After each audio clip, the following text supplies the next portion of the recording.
बोधाय शिष्य संतापहारिणी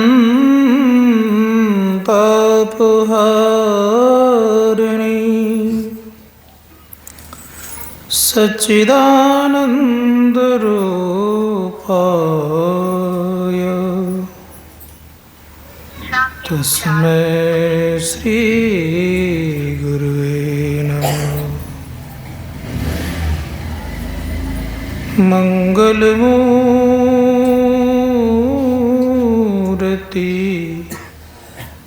सतगुरु मिलवे सर्वाधार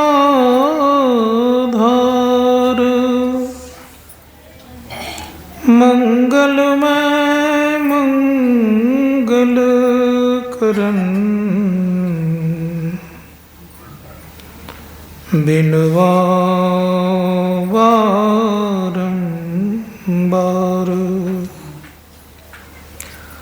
धन्य धन्य सतगुरु सुखदा महिमा कहीं न जाए। जो कछु कहूँ तुम्हारी कृपा मोते कछु न बसाए। एक बार फिर से बुलंद आवाज जयकार करें, बोलिए प्रेम से श्री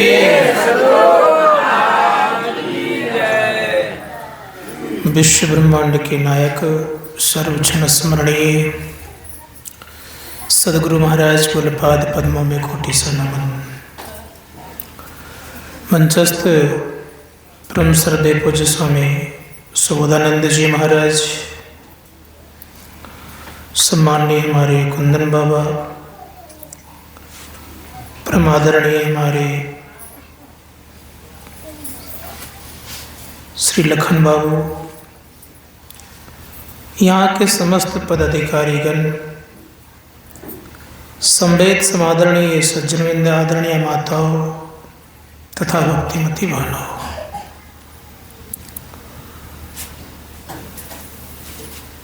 संसार में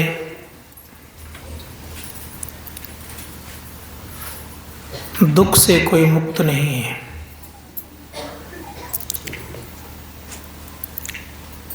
सबको कोई न कोई दुख लगा हुआ है। जिस प्रकार से माता पिता को चिंता होती है अपने बच्चों की, उसी प्रकार से भगवान श्री राम को चिंता हो गई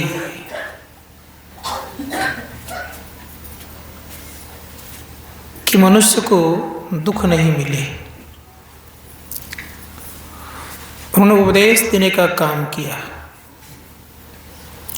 उपदेश के संदर्भ में आप लोगों ने बहुत कुछ सुना है। भगवान श्री राम कहते हैं सभी प्रजाओं से, सबको बिठा कर कहते हैं,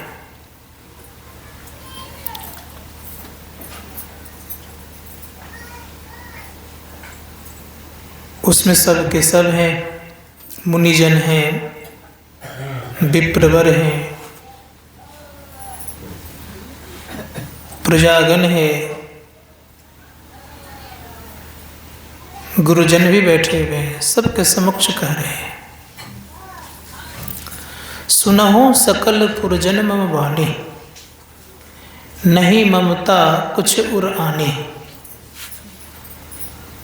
कहा हे पुरजन मेरी बातों को सुनो। सुना रहे,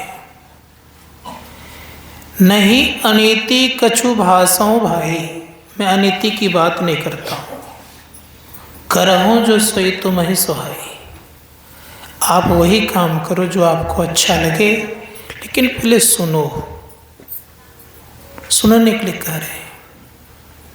भगवान राम कहते हैं कि जब तक सुनोगे नहीं तो समझोगे क्या। इसलिए सुना रहे हैं। क्या सुना रहे हैं? भगवान राम कहने लग गए, बड़े भाग मानुष तनु पावा, सुर दुर्लभ सदग्रंथ गावा। का बड़े भाग से मनुष्य का शरीर मिला हुआ है, ये देवताओं को दुर्लभ है, देवताओं को दुर्लभ है, बड़े भाग से मिला हुआ है। क्या हम आपकी तरह देवता दिख रहे हैं? हमसे तो ज़्यादा सुखी हैं, सब तरह से वो संपन्न हैं हमसे। वो किसी को वरदान देते तो वरदान भी हो जाता है, किसी प्रकार को उसको कोई सांसारिक सुख में कमी तो नहीं है। यहाँ तक याद रखेंगे कि उनकी लोग पूजा भी करते हैं,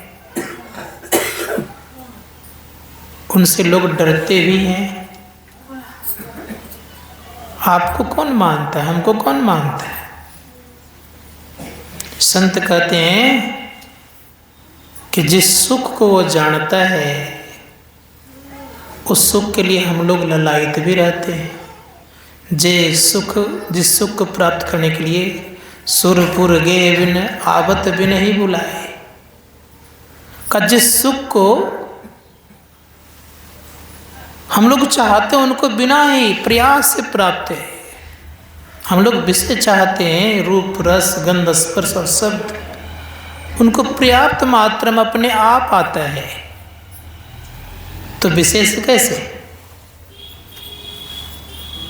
विचारना होगा कि भगवान राम ने कहा है कि बड़े भाग मानुष तन पावा, सुर दुर्लभ सब ग्रंथ ही गावा।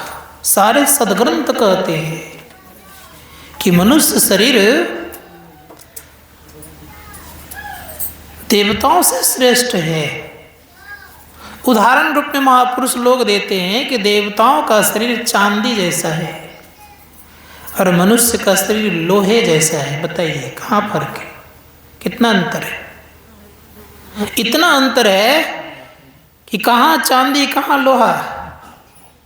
1 किलो चांदी अगर बेच देगा तभी लगभग 2 लाख रुपया किलो है। तो सोचिए कई टन लोहा खरीद लेगा, कितना अंतर है। फिर भगवान श्री राम कह रहे हैं कि देवताओं को दुर्लभ है ये तन। सोचना पड़ेगा थोड़ा आज। इतना ही नहीं, विचार करके देखेंगे तो उसमें भी एक कर्मबद्ध है। कर्मबद्धता यह है कि जो जितने पोस्ट पर, जितने बड़े पोस्ट पर उनको उतना अधिक सुख है। हम मानवों से ज़्यादा सुखी पितर लोग होते हैं, जिसको हम पितर कहते हैं। पितरों से ज़्यादा सुखी गंधर्व हुआ करता है, गंधर्वों से ज़्यादा सुखी होता है यक्ष, यक्ष से ज़्यादा सुखी होता है देव, देवताओं से ज़्यादा सुखी होता है इंद्र, इंद्र से ज़्यादा सुखी होता है ब्रह्मा जी, अब ब्रह्मा ज़्यादा सुखी होता है विष्णु, और भगवान विष्णु ज़्यादा भी सुखी होता है भगवान से। विचार करके देखिए। गोस्वामी जी महाराज कहते हैं ये क्रम है। अब फिर भी यहाँ पर कह रहे हैं क्या, भगवान राम कह रहे हैं कि शिव जी से कम सुखी हुआ, सारे देवताओं को उन्होंने लिया है। सुर दुर्लभ, सारे देवतागण सुर में सब आ गए, कोई छूटे नहीं। भगवान शिव भी आ गए, भगवान विष्णु भी आ गए, क्योंकि ये उच्च कोटि का देवतागण है। ये सबके सब आ गए। किस आधार पर? धर्मशास्त्रकार का आधार है। आधार क्या है? का आधार यह है कि देवताओं को ये शरीर इसलिए प्राप्त करना वो चाहते हैं देवतागण कि परम तत्व को प्राप्त करने के लिए ही शरीर सक्षम है, दूसरा और कोई नहीं। इसीलिए संतों ने कहा कि परम तत्व की प्राप्ति के लिए मानव शरीर सक्षम है, अपने आप को जानने के लिए मानव शरीर सक्षम है, और परमपिता परमात्मा को जानने के लिए भी मानव शरीर है। इसलिए देवताओं से श्रेष्ठ कहा गया। देवता इसमें सक्षम नहीं है। तो मैं कह रहा था कि मानव का शरीर लोहे जैसा, देवताओं श्रेष्ठ कैसे हो जाएगा ये लोहा? लेकिन कहा कि देवताओं से श्रेष्ठ ये लोहा भला शरीर हो सकता है, चांदी को पीछा कर सकता है। कब करेगा भाई? कहा कि चांदी को पीछा करने के लिए एक पारस पत्थर चाहिए लोहे में। क्या चाहिए? पारस पत्थर अगर मिल जाएगा, लोहा में अगर सटाएगा तो सोना बनेगा, लेकिन चांदी में लाख बार भी सटाएगा तो चांदी का चांदी रहेगा। संत कहते हैं कि ये फर्क है। पारस पत्थर कौन का? अगर संत सदगुरु मिल गए तो निश्चित याद रखिएगा कि ये सोना बन जाएगा और वो चांदी का चांदी बना रहेगा। अब कितना खरीद सकते हैं? एक भरी सोने का दाम लगभग 1,10,000 के आसपास पहुंच गया है। 2 भरी अगर सोना बेच देंगे तो 1 किलो चांदी खरीद लेंगे। बात समाई? इतना अंतर हो जाएगा। किस कारण से? सदगुरु के कारण से। संत महात्मा गण कहते हैं कि मानव को समझिए। और है क्या क्या इसमें? मानव शरीर में एक विशेष चीज ये है कि परमात्मा तक पहुंचने का रास्ता है। ये देवताओं में नहीं है। संत महात्मा गण के तो और क्या विशेषता है? का मानव शरीर के भीतर में एक मोक्ष का द्वार लगा हुआ है। मोक्ष कहते हैं सारे दुखों से छूट जाना, शरीर और संसार से छुट्टी को प्राप्त करना मोक्ष कहलाता है। का इसका द्वार है किसके अंदर में? मानव शरीर के अंदर में। और प्रत्येक स्थान पर देवतागण विद्यमान है। ये देखने की योग्यता मानवों के अंदर में है। लेकिन ये भी याद रखिएगा सब कोई कि देवताओं के देह में प्रत्येक देवतागण बैठने का अधिकारी नहीं है। बात समझ आ रही है? आपके देह में प्रत्येक जगह बैठे हैं देवतागण, इन देवताओं के देह में देवता को बैठने का अधिकार नहीं है। कितना फर्क है?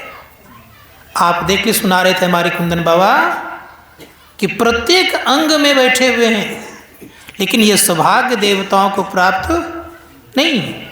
संत महात्मा गण कहते हैं कि विचारणा होगा कि क्या है ये मानव शरीर। उपनिषदकार ने कहा ये शरीर शिवालय है। याद रखिएगा, इन देवताओं का शरीर को शिवालय नहीं कहा। यहां तक कहा कि इस शरीर में शिव जी विद्यमान हैं और शिव जी के परिवार भी सहित हैं। ये भी याद रखिएगा। गणेश जी भी इसी शरीर में है, मां पार्वती भी इसी शरीर में है, ब्रह्मा जी भी शरीर में है। जब सबके सब शरीर में है और परमपिता परमात्मा भी शरीर में है, इसलिए कहा कि मानव को समझिए। उपनिषदकार कहते हैं बिंदुनाद महालिंगम शिव शक्ति निकेतनम देहं शिवालयं प्रोक्तम सिद्धम सर्वदेही नाम। बिंदुनाद महालिंग है, शिव शक्ति का घर है ये। देहं शिवालयं, देह में, देह क्या है? शिवालय है। सभी प्राणियों को जब कभी सिद्धि मिलेगी तो मानव शरीर में ही मिलेगी और किसी में नहीं। वो मानव शरीर को प्राप्त करेंगे तब अन्य जीवधारी भी मानव शरीर को प्राप्त करेंगे। अन्य जीवधारी तब उनको सिद्धि मिलेगी, अन्यथा नहीं। संतों ने कहा कि जो बिंदु नाद की उपासना करते हैं वो माँ पार्वती और भगवान शिव से रक्षित और पोषित दोनों होते हैं। जो बिंदुनाद की उपासना करते हैं तो उपनिषदकार कहते हैं बिंदुनाद महालिंगम, विष्णु लक्ष्मी निकेतनम भी कहा गया है। देहंग विष्मालयं प्रोक्तम सर्वदेही नाम का बिंदुनाद की उपासना करने वाला व्यक्ति भगवान विष्णु और माँ लक्ष्मी से रक्षित और पोषित होते हैं। इसलिए प्रयास कीजिए कि मानव शरीर सर्वश्रेष्ठ शरीर है। भगवान राम ने कहा कि दुनिया में जितने प्रकार का साधन को उत्पन्न करने की स्थिति को पैदा करता है, तो याद रखिएगा मानव शरीर के द्वारा ही जितने प्रकार का साधन उपलब्ध कर सकते हैं आप धन कमाएंगे तो इस मानव शरीर से ही, आप एक वैज्ञानिक बनते हैं तो मानव शरीर से ही, एक वायुयान को उड़ाते हैं तो मानव शरीर से ही, और आप मंगल ग्रह पे पहुंचते हैं तो मनुष्य शरीर के द्वारा ही, चाहे आप चंद्रमा पर पहुंचते तो मानव शरीरधारी ही। संत महात्मा गण कहते कोई ऐसा साधन नहीं है जो कि आप प्राप्त नहीं कर सकते। सब कुछ प्राप्त करने का अधिकारी मानव शरीर ही है। देवताओं को बस करने की ताकत भी मानव शरीर में ही है।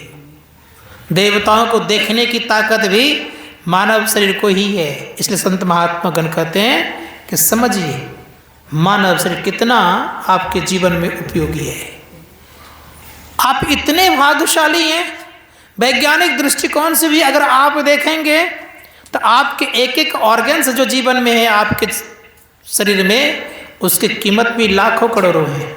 विचार करके देखिए आप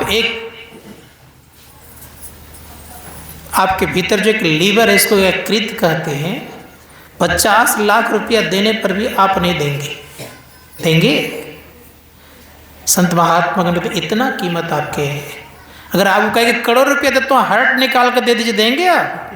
नहीं देंगे आप। कितना मूल्यवान आपका है। आपके किडनी दोनों हैं, विचार करके देखिए 50 लाख में एक किडनी देने को तैयार लोग नहीं होता है। इतने मूल्यवान चीजें आपके अंदर में है। इसलिए हर एक दृष्टिकोण से अगर देखेंगे तो आप बहुत कीमती भी हैं। आपके संसार में और कोई कीमती हो नहीं सकता। इतने चीजें आपके पास भरे पड़े हैं। और क्या क्या अंदर में है का जितने चीजें आप आकाश में देखते हैं, याद रखिएगा उतनी सारी चीजें आपके भीतर में परमात्मा ने पहले से समा करके रख दिया है, प्रवेश करा के रख दिया है।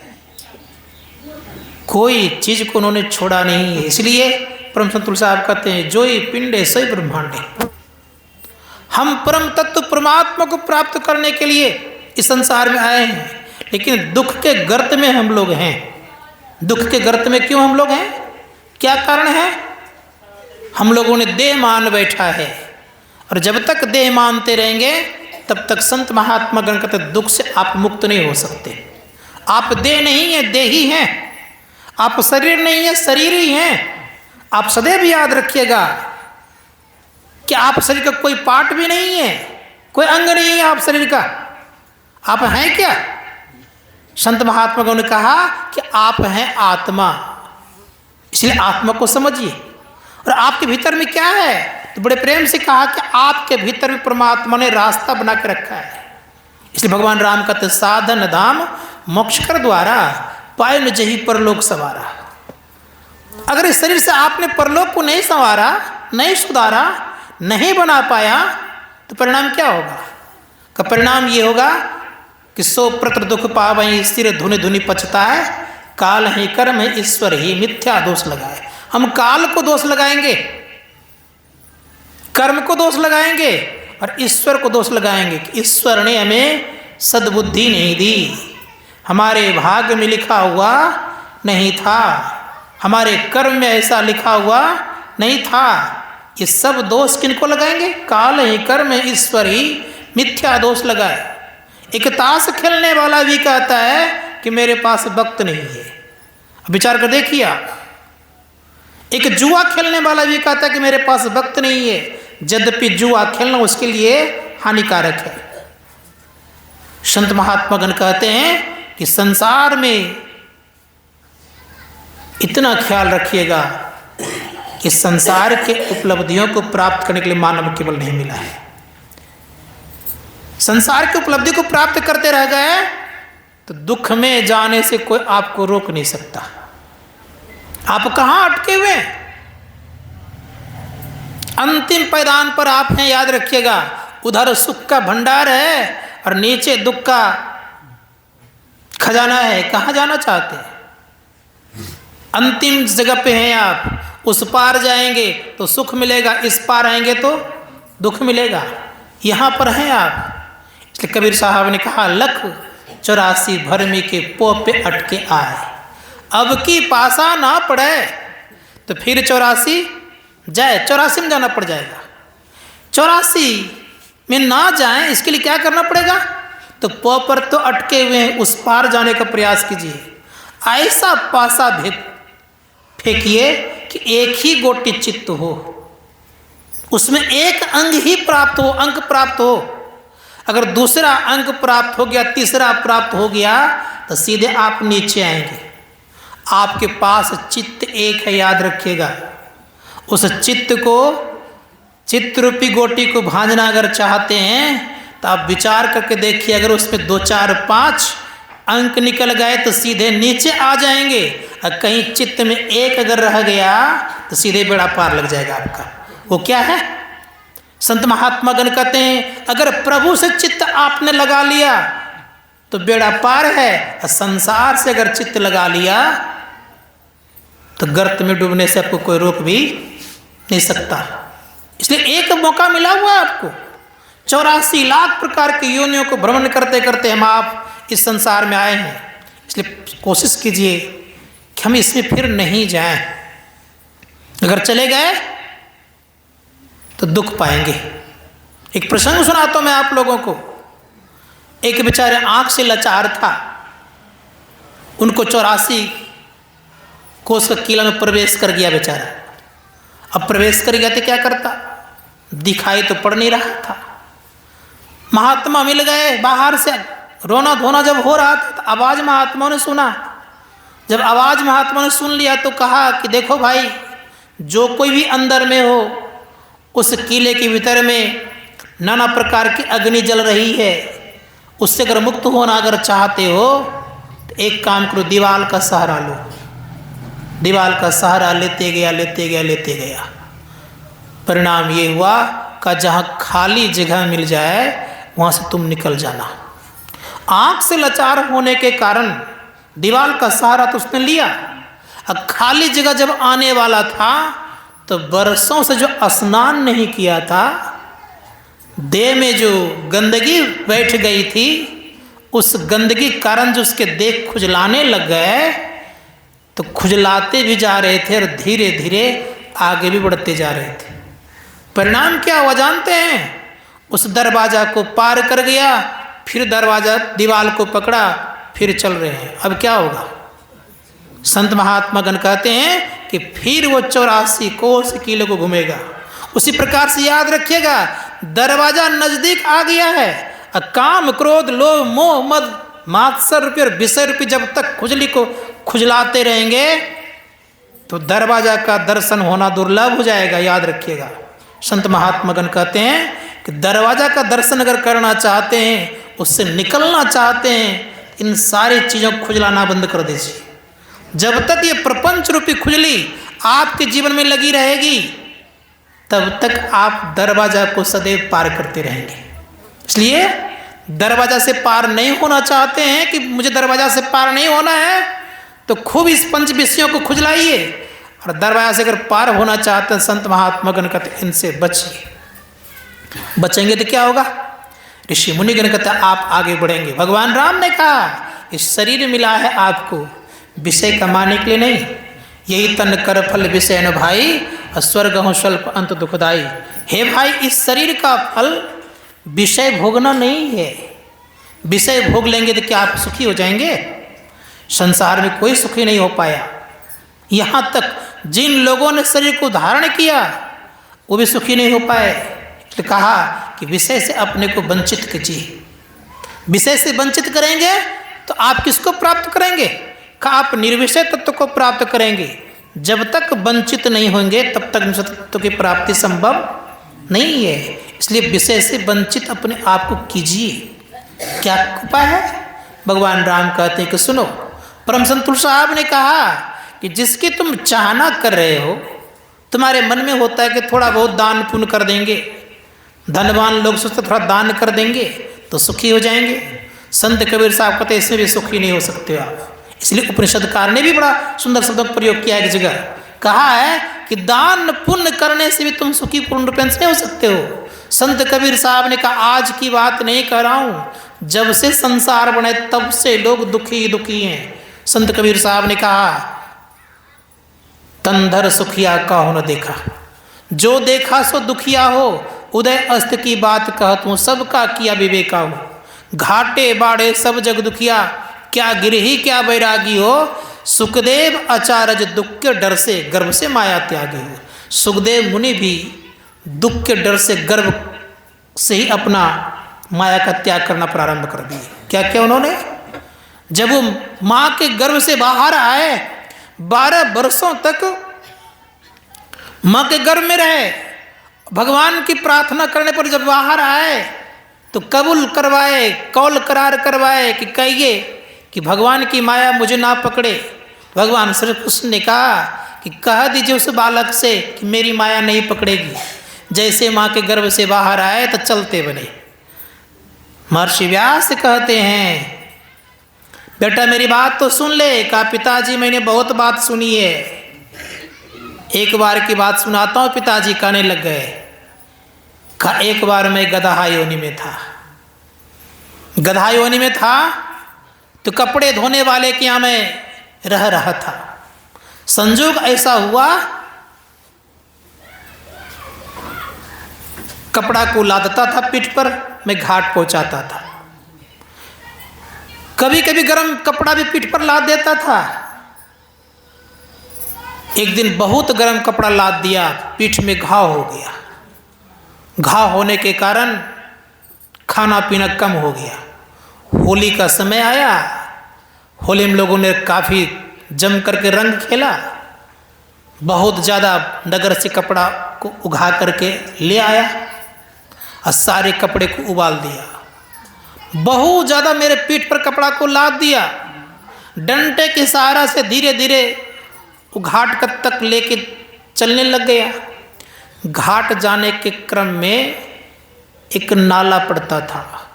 ताकत मेरे शरीर में थी तो मैं नाला को फांद जाता था।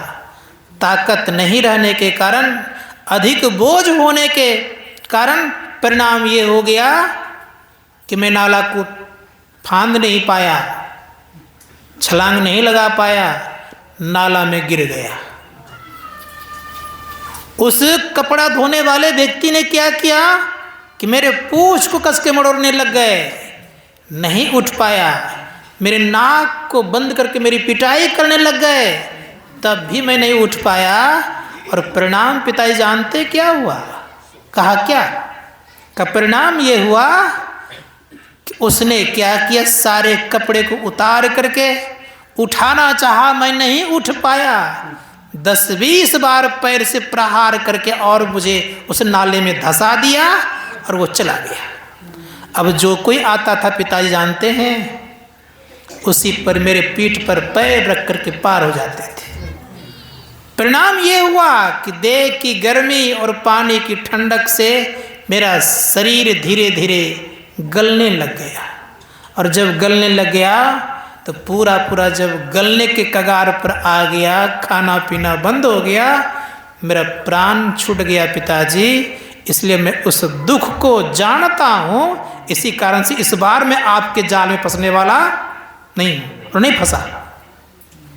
संत महात्मा गण कहते हैं कि दुख सबको होता है, चींटी से हाथी प्रेम तक को दुख होता है, और मानव का दुख तो व्यक्त हो जाता है। संत महात्मा गण कहते हैं अगर कल्याण चाहते हैं तो विषय की चाहना मत कीजिए।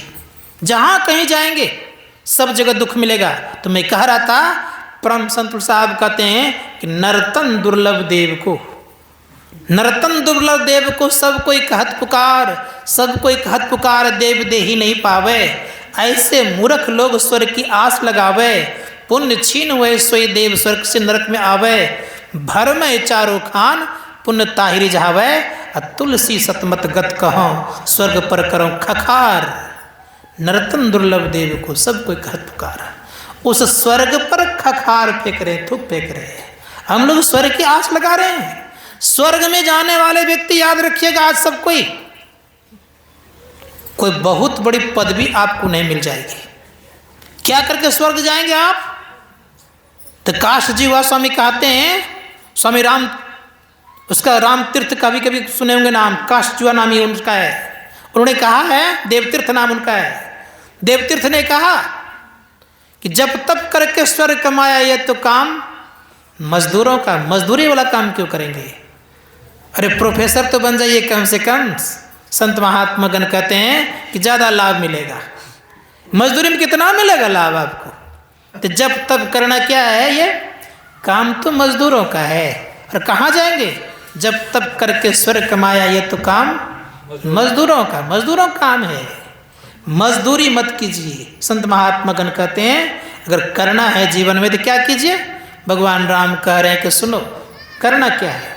भगवान राम कहते हैं कि तुम्हारे जीवन में एक मौका मिला हुआ है बहुत सुंदर काम करने का। क्या?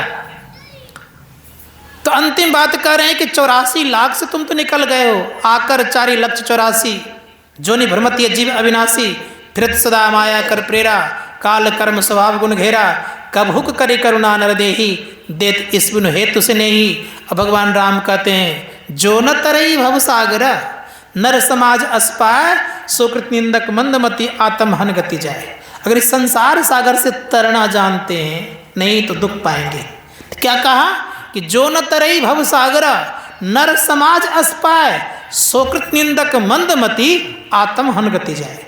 आत्म हन गति से तात्पर्य क्या है? आत्महत्या का पाप लगेगा।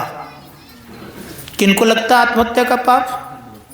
धर्मशास्त्रकार कहते हैं कि जो भजन नहीं करता है, जो ब्रह्म को जानने की चेष्टा नहीं करता है, परमात्मा को जानने का प्रयत्न नहीं करता है, जो परमात्मा की तरफ जानने का कोशिश नहीं कर रहा है, उनको कौन सी गति होगी?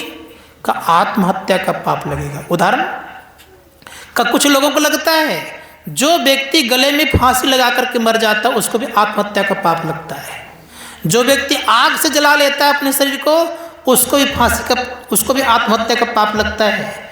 जो व्यक्ति पानी में डूब करके मर जाता है उसको भी आत्महत्या का पाप लगता है। और जो व्यक्ति जहर खा करके मर जाता है उसको भी आत्महत्या का पाप लगता है। का ये सब पाप लगते हैं। और वही स्थिति होती है क्या? जो भजन ध्यान नहीं करता उनको भी आत्महत्या का पाप लगता है। जो न तरही भव सागरा, नर समाज अस्पाय, सुकृत निंदक मंदमति आत्म हन गति जाए। क्या परिणाम होगा? का परिणाम ये होगा कि आत्महत्या वाले को जो दोष लगता है, दोष क्या लग रहा है भाई? का वो दोष ये है कि वह व्यक्ति 60,000 वर्षों तक विष्ठा का कीड़ा बनेगा। क्या बनेगा? अगर इन कीड़ों में जाना अगर चाहते हैं तो भजन ध्यान करना छोड़ दीजिए। विष्ठा कीड़ा अगर बनना चाहते हैं, जिसको हम लोग पखाना बोलते हैं, उसके अगर कीड़ा बनना चाहते हैं तो भजन ध्यान करना छोड़ दीजिए। अगर चाहते उसमें हम नहीं जाएं तो धर्मशास्त्रकार कहते हैं मनोयोगपूर्वक भजन करें। जो भजन करेगा वो इन जगह से जाने से वंचित हो जाएगा। इसलिए भगवान राम कह रहे हैं कि आत्महत्या का पाप ना लगे, इसके लिए क्या करना होगा? का भगवान का भजन कीजिए। जो भगवान का भजन करेगा उनको ये पाप नहीं लगेगा। कैसे भगवान भजन किया जाए? उसके पहले आपने सुना होगा और हूँ एक गुप्त मत सब ही कह कर जोर, शंकर भजन बिना नर भक्ति न पावे मोर। पाठ यहाँ शुरू होता है। कहा एक गुप्त मत है आपके भीतर में। वो कौन सा गुप्त मत है? का शंकर भजन करने का एक गुप्त मत है। शंकर भजन कौन सा शंकर भजन?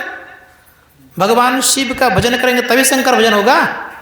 संत महात्मा गण कहते हैं कि नहीं, आप लोगों के इलाका में मकई खेती ज़्यादा होती है, शायद एक शंकर मक्का निकला होगा, आप लोगों को याद होगी। जानते कैसे बना है शंकर मक्का?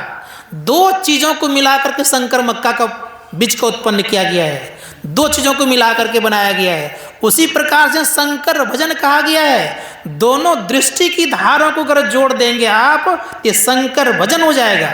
संत महात्मा गण कहते हैं कि शंकर भजन से तात्पर्य का दोनों दृष्टि की जोड़ने की ताकत होनी चाहिए। कर मतलब होता है किरण। कर मतलब होता है मलगुजारी, कर मतलब हाथ, और कर मतलब हाथी भी होता है। संत महात्माओं ने कहा कि यहाँ पर शंकर भजन कहा गया है। शंकर का मतलब होता है दो, याद रखिएगा, उसको दो तरफ लिया गया है, इसलिए कहा कि उसको जो जोड़ने की क्रिया है, अर्थात दोनों किरणों को जो जोड़ देगा तो शंकर भजन करेगा।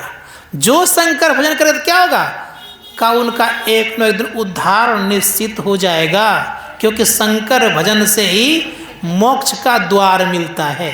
शंकर के भजन से ही अंधकार से प्रकाश में जाता है। शंकर भजन से ही शब्द की प्राप्ति होती है। शंकर भजन से ही परमपिता परमात्मा के शब्द को सुनने का अधिकारी बनते हैं। धर्मशास्त्रकार कहते हैं कि शंकर भजन किए बिना कोई व्यक्ति शिव को नहीं जान सकता, कोई व्यक्ति देवताओं को नहीं जान सकता, कोई व्यक्ति राम को नहीं जान सकता, कोई व्यक्ति कृष्ण को नहीं जान सकता, कोई अपने आप को नहीं जान सकता।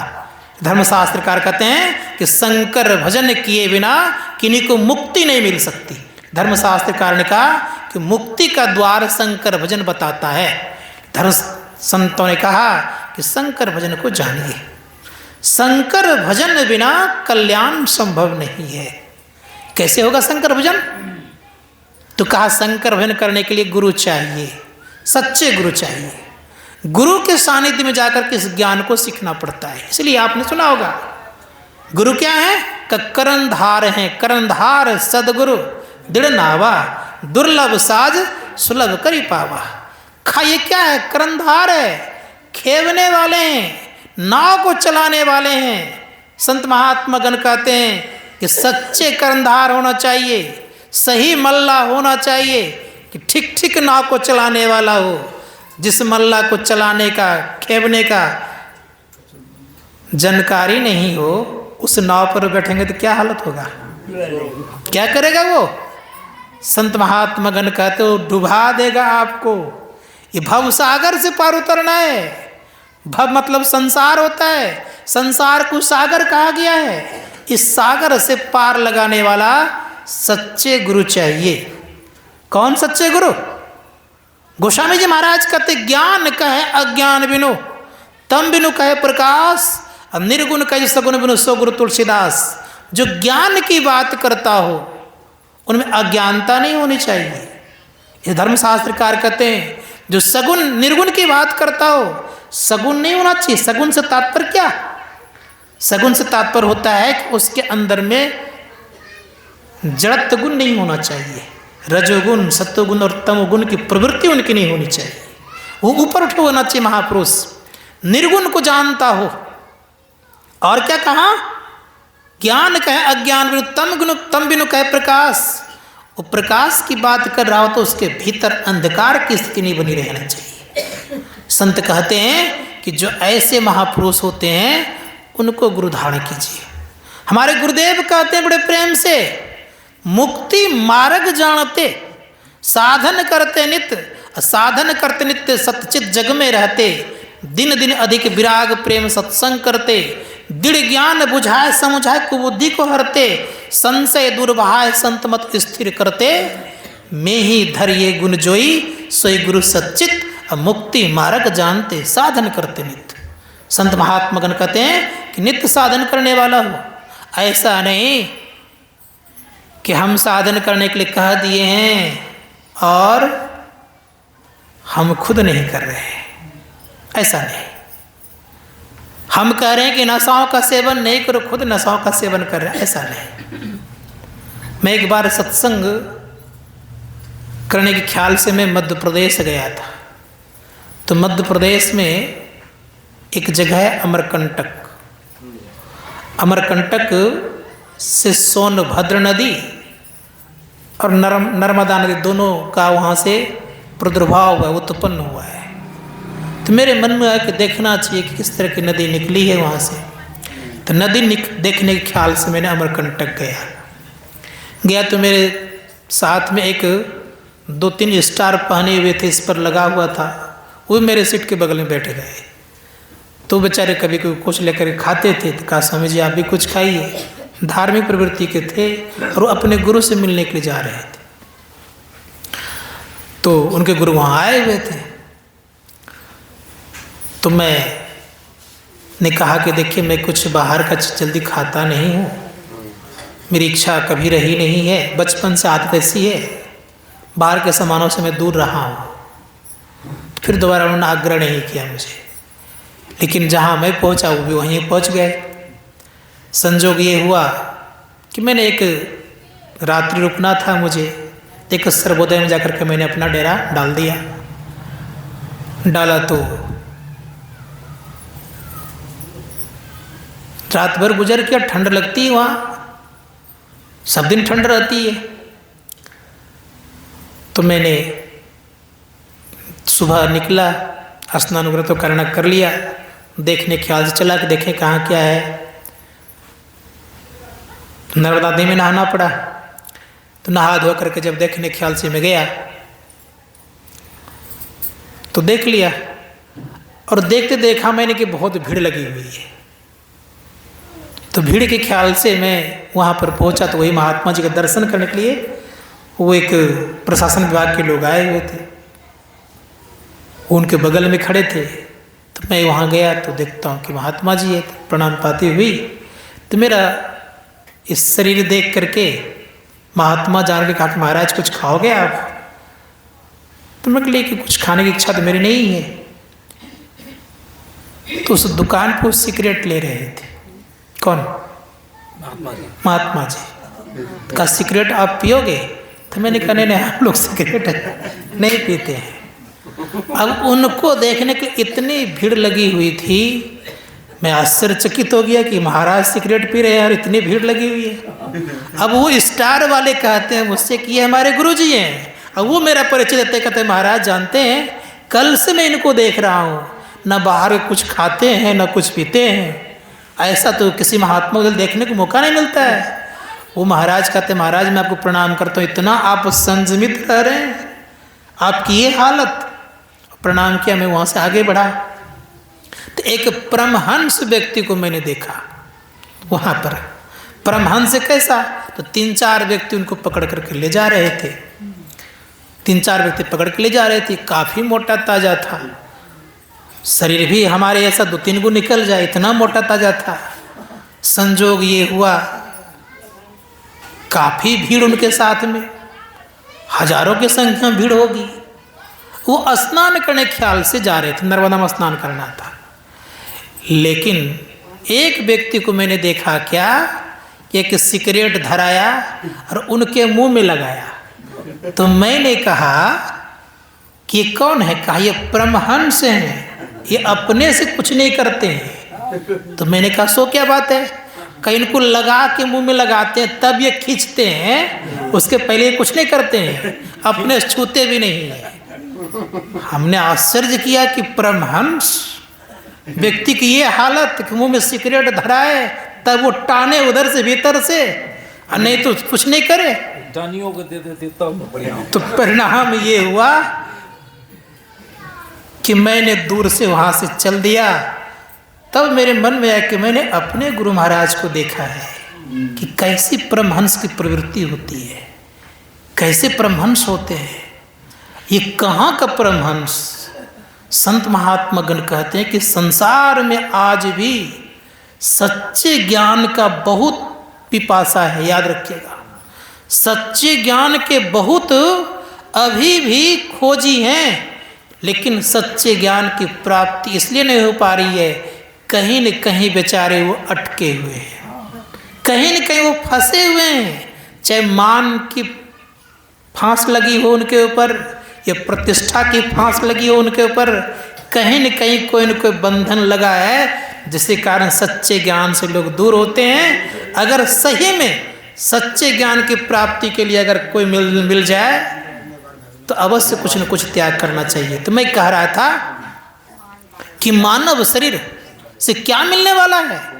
तो संत महात्मा कहते मानव शरीर से आप याद रखेंगे कि मोक्ष का द्वार प्राप्त करने में सक्षम हो सकते हैं। इसलिए मानव जीवन की उपयोगिता क्या है? का अपना खोज करना ही मानव जीवन का मुख्य उपाय देता है। याद रखेंगे, जब तक अपना खोज करने में आप सक्षम नहीं हो रहे हैं, नहीं कर पा रहे हैं, तो संत महात्मा गण कहते हैं कि आप तब मानव जीवन के मुख्य अधिकारी नहीं हो सकेंगे। इसलिए प्रयास की जीवन में कि हम मानव जीवन को प्राप्त करने के लिए अगर चल पड़ते हैं तो कोशिश कीजिए कि हमें क्या करना है। संत कबीर ने कहा कि आपका शरीर जानते क्या है।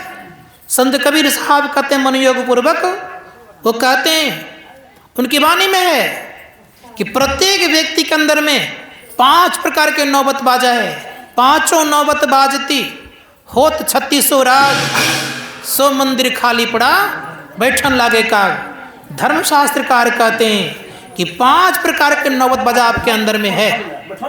संतों ने कहा कि जो साधक इस नौबत बाजा को नहीं जान पाएगा तो उनके शरीर पर क्या स्थिति होगी का बैठन लागे का। इसलिए इस बाजा को जानने की चेष्टा और प्रयत्न कीजिए। भगवान ने ऐसी व्यवस्था दी है आपके भीतर में। बाहर के गान होता है, बाहर के वाद्य यंत्र बजते हैं तो गला आपका झूमने लगता है, शरीर झूमने लगता है, कहीं कहीं पैर भी थिरकने लगते हैं, लोगों का नाच भी करने लगते हैं।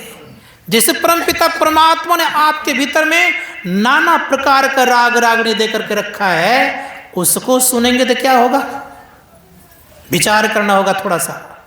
वो परमात्मा द्वारा निर्मित है और परमात्मा द्वारा जो ज्ञान निर्मित है उनको सुनने का अधिकारी केवल जीवात्मा ही है। यहां तो मन का मनोरंजन होता है इस गान से। आत्मा को सुख देने वाला अगर कोई संगीत है तो धर्मशास्त्रकार का तो भीतर की संगीत है। उस संगीत को जो सुनेगा वो आत्मा को सुख मिलेगा। इसलिए इस संगीत का भिन्न भिन्न नाम दिया गया है। किसी महापुरुषों ने इसको तो कह दिए कि सार शब्द है ये, किसी ने कहा सुरत शब्द है ये, किसी ने कहा ओम है ये, किसी ने कहा अस्फोट है ये, किसी ने कहा उद्गित है ये, किसी ने कहा प्रणव ध्वनि है ये, प्रणव ध्वनि। संतों ने कहा कि इसको जो सुनते हैं वो मृत्यु के मुख से परे हो जाते हैं, मृत्यु के मुख में नहीं पड़ते हैं। और जब तक इनको नहीं सुनते हैं तब तक काल के कलवित हम लोग होते रहते हैं, काल के गाल में हम लोग जाते रहेंगे। धर्मशास्त्रकार कहते हैं ये आपके भीतर में है। जमराज के फंदे से अगर बचना चाहते हैं तो संत कबीर साहब कहते हैं कि आपके शरीर में क्या है तो करें घट घट दीपक वरे, लखे नहीं अंध है, लखत लखत लखी पड़े, कटे जम फंदे, जम के फंदे कट जाएंगे। संत महात्मा गण कहते हैं करना क्या होगा का आपके अंदर में जो प्रकाश उसको सुनने का देखने का प्रयास कीजिए। यहां तक एक क्षण भी वो बंद नहीं लेता है। संसार के तमाम गायक थक जाएगा लेकिन परमात्मा द्वारा जो गायन हुआ है भीतर में वो कभी बंद लेता नहीं है, वो कभी रुकता नहीं है, वो कभी समाप्त होता नहीं है। झिन झिन जंतर निस्दिन बाजे, जम जालिम पचिहारा, पचिहारा हार जाता है, समाप्त हो जाता है जालिम। संत महात्मा गण कहते हैं मन को जीत लेता है और जो मन को जीतता है तो संत कबीर साहब ने कहा संत सुखी मन जीती हो। संत सुखी हो जाते हैं व्यक्ति, वो संत बन जाते हैं। मन को जीतने वाले संत हो जाते हैं। और जिनके पास मन नहीं होता है वो सर्वश्रेष्ठ सुखी होते। होता कौन वो जिनके पास मन नहीं है, जिन व्यक्तियों के पास 4 अंतःकरण की इंद्रियां नहीं है, मन नहीं है, बुद्धि नहीं है, चित्त नहीं, अहंकार नहीं है, वो संत कहलाते हैं और वो परमात्मा को प्राप्त कर परमात्मा हो जाते हैं। उनके बस में संसार के संपूर्ण जगत ही नहीं जितने प्रकार का लोक लोकांतर है सबके सब बस हो जाते हैं। प्रकृति उनकी मुट्ठी में हो जाती है। याद रखिएगा संतों ने कहा प्रकृति की ऐसी हालत होती है कि जो प्रकृति को कहते हैं वो होता है। एक बार की बात मैं सुनाऊं। मैं तो झारखंड से आया हूं, आप लोगों को पता है, लेकिन मेरा जन्मभूमि बिहार ही पड़ता है। बिहार की जगह में एक स्थान है, उस जगह का नाम भागलपुर से बन गया है बांका। अभी तो बांका जिला में एक जगह है रजौन प्रखंड। उस प्रखंड में एक जगह का नाम है धौनी, सुने होंगे आप लोग, धौनी स्टेशन भी है, सर्च करेंगे धौनी स्टेशन मिलेगा आपको। धौनी में गुरु महाराज 1982 में आए हुए थे। मैं उसमें बहुत छोटा था, तो छोटा होने के नाते दादाजी के संग देखने के लिए गया था।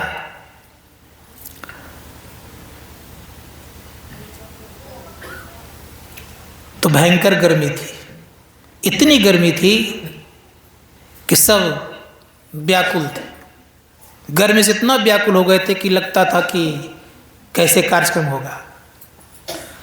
टेंट गड़ा हुआ था, टेंट के भीतर में गुरु महाराज बैठे हुए, वो सिंहासन बैठे हुए थे। गुरु महाराज आए, इतने ही बोलते आप लोग गर्मी से बहुत परेशान हैं, इतने ही केवल बोलते हैं। जैसे बोलते हैं गर्मी से बहुत परेशान हैं, तो खूब जोरों से एक आंधी और तूफान दोनों आ गया, मंद बूंदा बूंदी पानी पड़ने लग गया।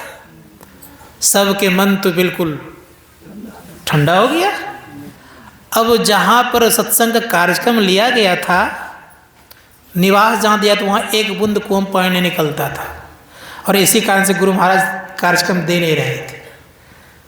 1-2 सप्ताह लगभग मेरे गांव के लोग बैठ गए, तब कार्यक्रम मिला उनको। तो कहा कि देखो जी, पत्थर में कहीं पानी मिलता है जी, अब तुम लोग पत्थर में पानी निकलवाना चाहते हो। तो परिणाम ये हुआ कि जैसे गुरु महाराज का चरण पड़ता है कहाँ उस जमीन पर, तो 2 कुआं अभी भी बना हुआ है। 2-2 कुआं में इतना पानी निकलना शुरू हो गया कि 2-2 पंपिंग सेट सुखाने पर भी नहीं सूखा हुआ। संत के अंदर में प्रकृति बस होती है। इसलिए मैं कहूँगा कि जो संत होते हैं प्रकृति को बस करने पर भी संत बनते, उसके पहले संत नहीं हो सकते। इसलिए संत महात्मा गण कहते हैं कि परमात्मा के द्वारा प्रकृति बस होती है, और संत के द्वारा और इधर किसी के द्वारा प्रकृति बस नहीं होती है। इसलिए संत के शरण में जाएंगे तो वो सुखी हैं, तो आपको वो सुखी कर देंगे, बाकी कोई आपको सुखी कर नहीं सकते। इसलिए प्रयास कीजिए कि मानव शरीर के द्वारा संत का संग कर सकते हैं, मानव शरीर के द्वारा आप परमात्मा तक पहुंच सकते हैं, मानव शरीर के द्वारा परमात्मा को प्राप्त करके परमात्मा बन सकते हैं। ये ताकत मानव शरीर में है। इन्हीं चंद शब्दों के साथ अपनी वाणी को विराम देता हूँ। बोलिए प्रेम से। अब हम लोग शंकर बाबा से भजन सुनेंगे, तो प्रसाद आरती में हम लोग से विभाग लेंगे। बोलिए प्रेम से।